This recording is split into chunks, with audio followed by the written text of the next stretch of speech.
Ayan, naranasan ko rin kumain dito sa wakas. Dati naririnig ko lang, pero ngayon, nakakain na ako. Ayan po, may mga staff dyan. Ayan. Ayan. Okay. Ayan, dalawang upuan po siya. Malaki po yung space at ang ganda-ganda po.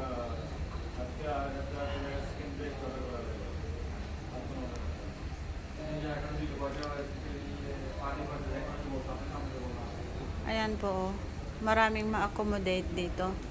Ayan. Meron silang sushi. Ayan, may mga dessert. Ayan, may appetizers, ganyan. Ayan po, kung gusto niyo pong makakita ng unggoy na may saging, ayan po siya. Ayan po, ang ganda. Ayan. So, ayan, sa nag-design nito at may-ari nito, wow. Nakaka proud po kayo sa ginawa ninyong dito. Kasi, pag nandito ka po sa loob, feeling mo po nasa jungle ka. Daming bulaklak. Nasa garden. Ayan. Tapos, ang ganda po ng upuan. Tingnan nyo po, oh. Yan, oh. Para po kayong hari at reyna dyan.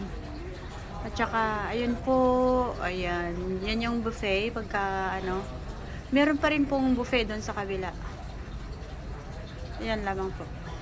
Bye! So, kung gusto niyo pong kumain ng masarap na mga pagkain, sari-saring pagkain, dito lang po sa Old Souk.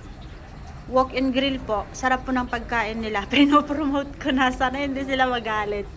Ayan, nabusog po ako sa halagang lang po.